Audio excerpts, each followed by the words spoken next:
Okay, so I'm going to be reading an article.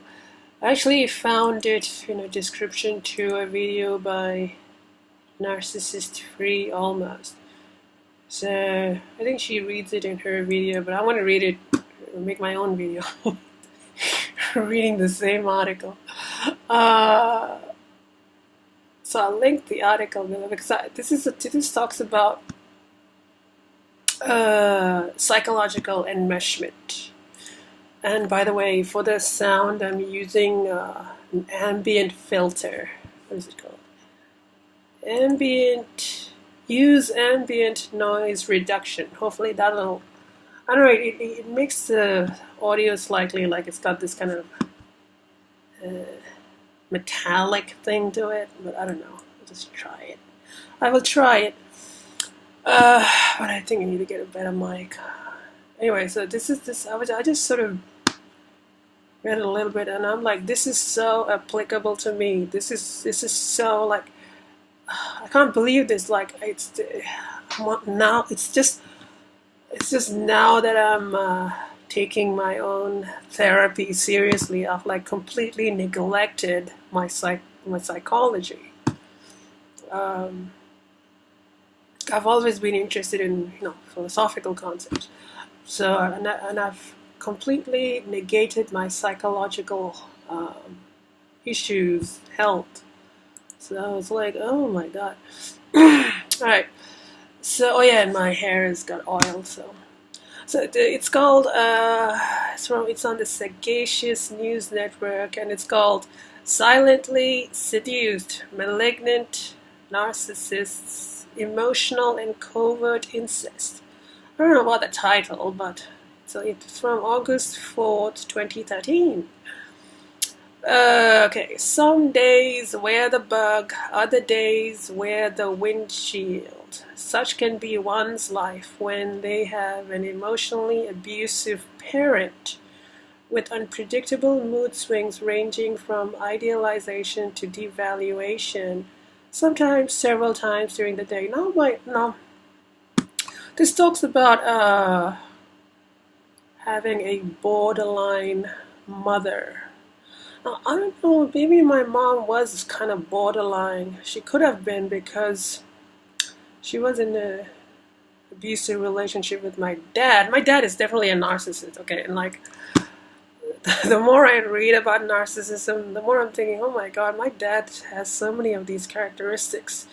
My dad likes to present to the outside world like he's a very smart guy. But at home he's like completely different. And yeah, so there are a lot of traits that my dad has which are kind of narcissistic. Anyway, so another term I'm learning is this term called family of origin. So in my family of origin, I'm coming to understand that my dad was a narcissist and my mom was this codependent, possibly borderline person, when she was younger. Alright, so that is kind of, and I was the first child. Okay. Quote, one of the most devastating experiences for children of borderlines is the turn. The turn is a sudden attack, the abrupt withdrawal of love and affection, and razor-sharp words that can pierce the heart as painfully as an arrow. The messages aimed at the children include, quote, I want you out of my life, I'd be better off without you, and I should never have had you kids. Now, I don't think my parents said anything like that.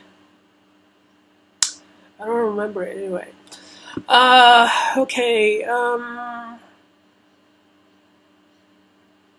Right, in her book, Understanding the Borderline Mother, Lawson defined four role types which BPD is exemplified by: the waif, the hermit, the queen, and the witch. I guess it's in that book. These role types are not mutually exclusive, however, and their defining traits overlap and intermix. While Lawson gives us an eerily accurate description of the frequently changing nature of a borderline mom, those personae don't even come close to fully describing their impact upon impressionable children, nor do they explain the warped dynamics that develop and frequently change between a BPD mother and her children. Okay, now this stuff about this, okay, I mean, it's not, I didn't find it that useful. For me, the following is an attempt to define one typical role of a child. No, the one typical role a child sometimes finds themselves thrust into by an abusive BPD mom and the dysfunctional family system that sustains, supports, and enables her. See the word abusive BPD mom? Now, something that they're stating here is that this psychological enmeshment is a form of abuse. Now, I never really thought of it that way, but that's interesting. As many are painfully aware, this is but one of several different roles they may have been forced into by an abusive mom with BPD. So, see, my mom would probably be the waif. Let me see, what's a waif? I got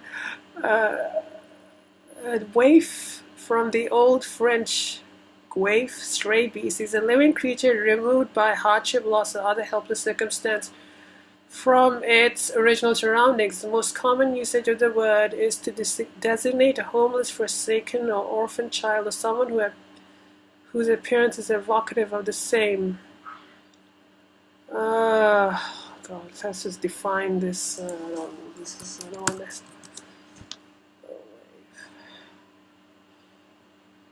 A person who appears thin or poorly nourished. Okay, someone who's abandoned.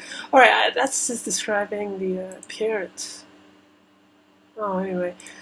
My mom, I don't know. Okay, let's just go. Okay, do these terms of endearment sound familiar? Of all my children, I expected the most of you. Translation, I've selected you to be the one to make my life worth living. I think my mom might have done that because I was her firstborn and she might have been having problems in a marriage or whatever. She might have really attached to me. You've never caused me a minute of trouble.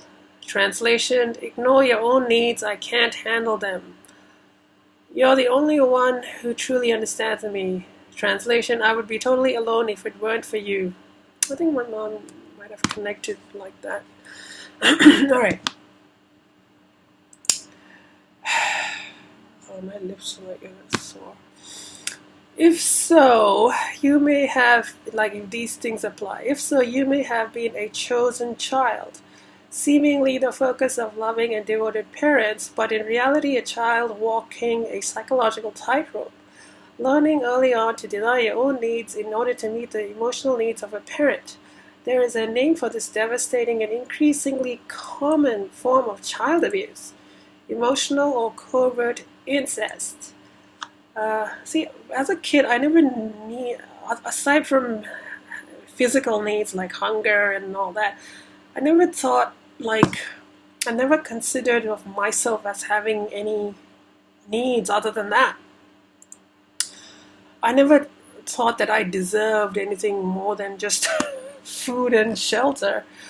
I didn't have a concept like I'm a person who has needs. I don't know, maybe children, I don't know. Emotional or covert incest can be defined as the use of a child by a parent or sibling to meet adult needs, which are non-sexual, psychological, emotional, or religious. It is a form of parentification. They have a link to that. Anyway, psychological enmeshment. The enmeshment, this is stuff. Enmeshment occurs when individuals within families fail to develop a healthy and functional identity and ability to survive apart from the family group identity. Now, growing up until the age of 16, until we came here, I was very enmeshed in my family. That was my world. Even when I went to school, I'm not, I really had friends. Like I didn't have a social life, so my whole world was my family. And this dysfunctional as it was my whole world. And like I said, I didn't have a sense of self growing up.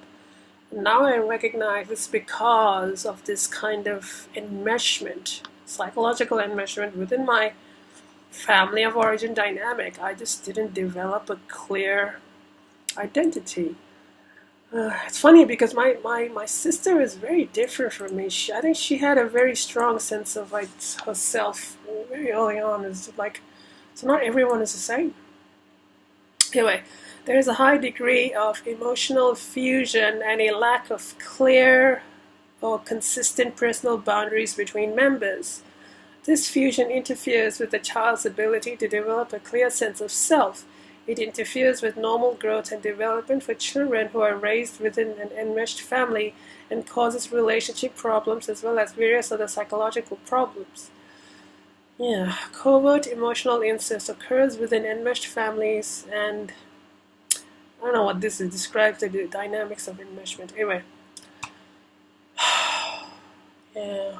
Covert incest typically occurs in families where one parent, the shadow parent, which is my dad, does not actively participate in family affairs. Like my dad was like, "Oh, my job is to make the money, and that's it. I come home," and it was like that's how he saw himself. He wasn't really involved in the family. Thus, setting the stage for the other parent, the invasive parent, which is a very loaded word, but that would be my mom, to turn to a child for emotional support. So, like during the first 3 years of my existence, maybe my mom turned to me for emotional support. The invasive parent, in effect, makes the child a surrogate spouse who is forced to take on the responsibilities of the shadow parent. The roles are essentially reversed. Instead of the parent looking after the child is responsible for the parent's well-being. Now, when we say well-being, I would say, they're not, like, obviously the child cannot look after usually the child cannot look after the physical needs. Like, my mom would provide for my physical needs, but emotional needs they're talking about. This is a terrible burden for a child to carry, as a child is incapable of meeting the emotional needs of an adult. There you go. As these children grow into adults, these warped styles of personal interaction and relationship dynamics are often repeated in their relationships, as they're drawn to what they find familiar. Adults will recreate the unresolved conflicts of their childhood in their adult lives, using the only relationship skills they have and know, however dysfunctional. Yeah, that's another theme I'm learning is like how you learn to relate to the world as a child is how you repeat those patterns as an adult unless you consciously make an effort to change them. There is nothing loving or caring about a close parent-child relationship when it services the needs and feelings of the parent rather than the child. Feeling close with parents, particularly the opposite sex parent, like mom, is not the source of comfort the image suggests. It is a relationship in which the individual, both as a child and later as an adult, feels silently seduced by the parent. Feelings of appreciation and gratitude do not prevail in these close relationships. Instead, they are a source of confusing, progressive rage. And do I have confusing, progressive rage toward my mom? I don't know. Maybe I haven't. I'm not really aware of the what this has done to me. Typical reactions in adult survivors of emotional incest. Later in life, when coming to terms with these toxic relationships, adults are often quite vocal with their rage and express relief that they finally understand why at times they hate with vengeance the same parent who always loved them so much. So the thing about my mom is she never really expresses it verbally. She never said, "I love you," and all that. But it's more like the behavior. I felt very close to her, and I think she felt very close to me anyway. Other typical reactions are immobilization or freezing, like a deer in the headlights. of fleeing and being incapable of processing the overwhelming truth of their parental relationship. Uh,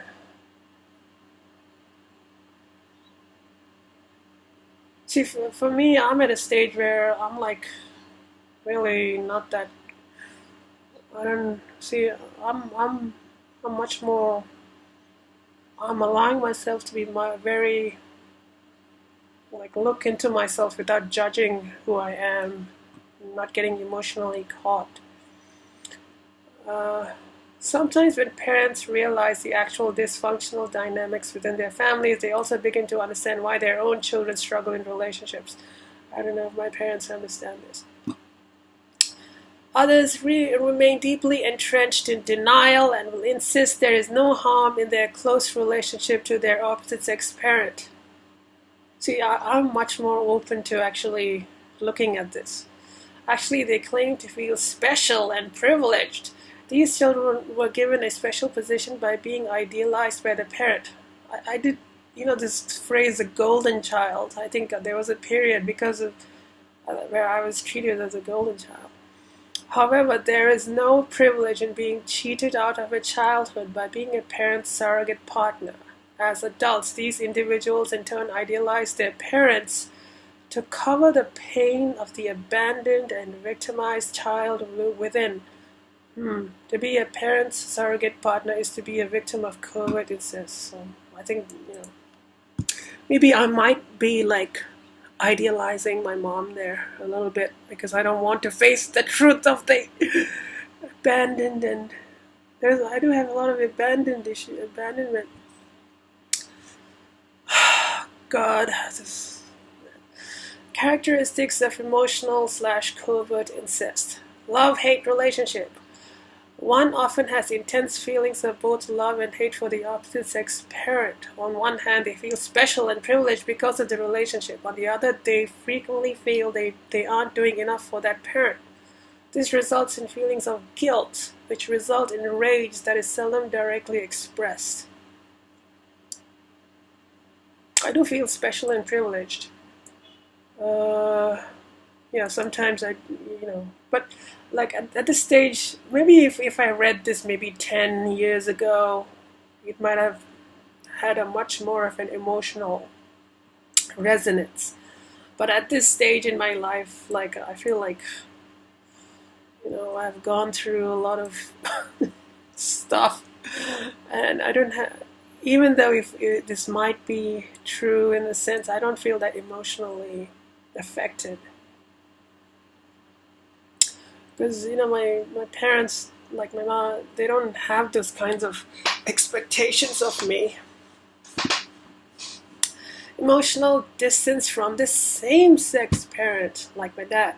In contrast to the love-hate relationship with the opposite-sex parent, they feel abandoned by the same-sex parent. This relationship often is competitive, and the parent feels like an adversary.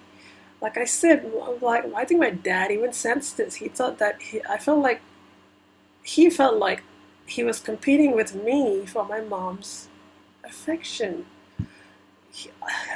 I remember this very clearly. Like when I was young, like I remember my dad always felt like I was a competition.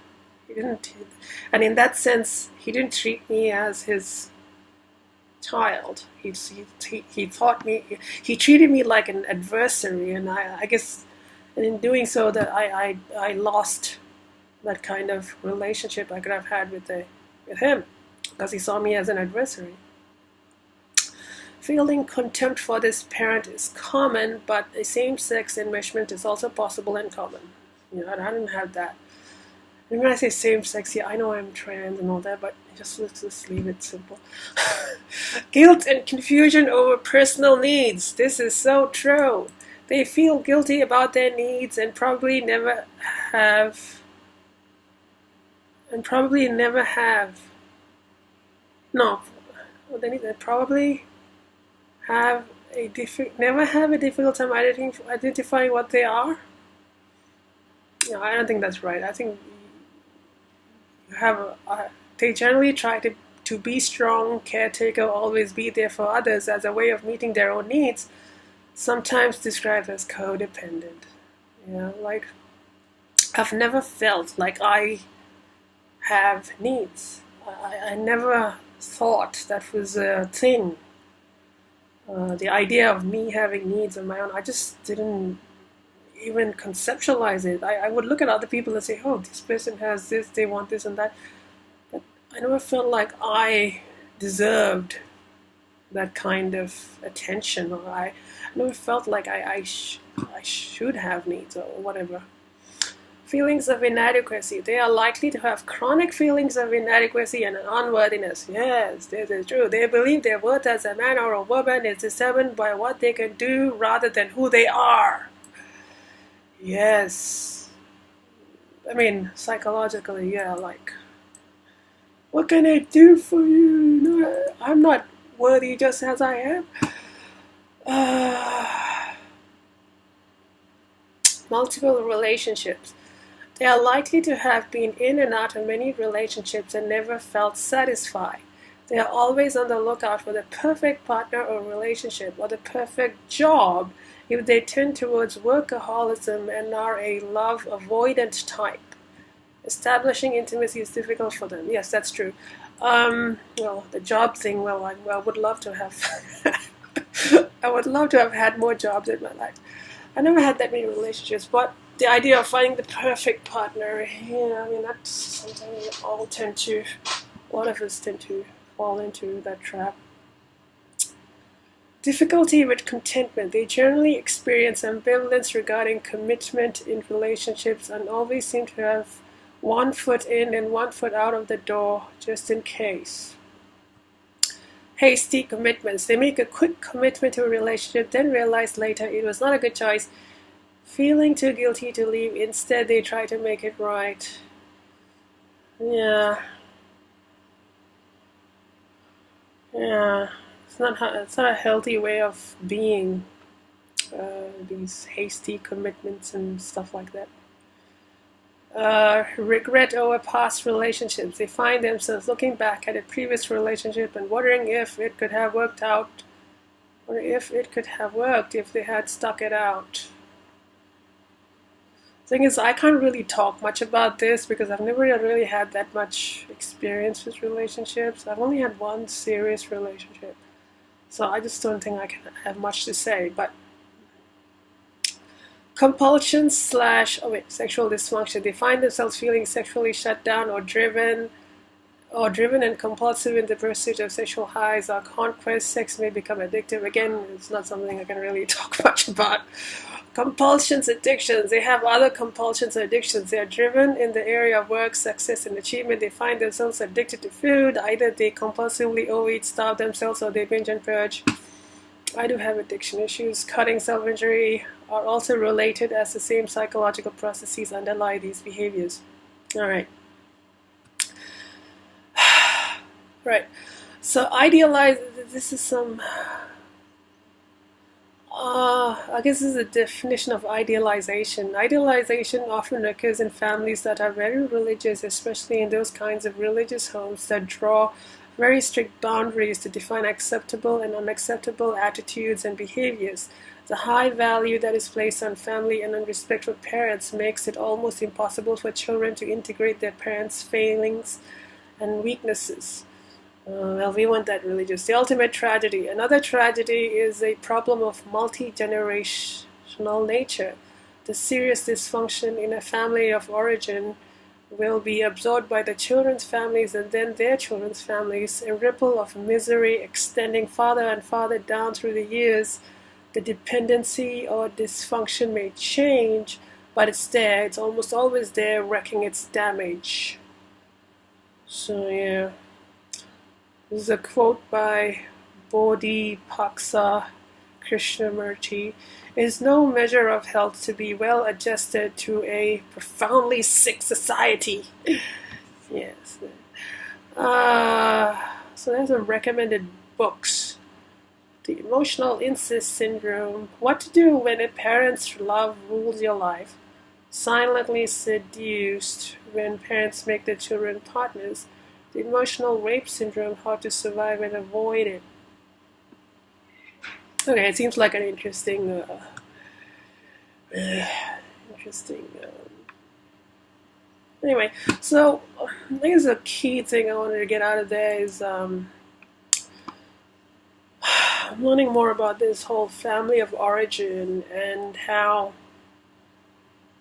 one of the reasons I have a very poor self is because I was subjected to this psychological enmeshment within the family dynamic, and within that, probably like enmeshed with my mother.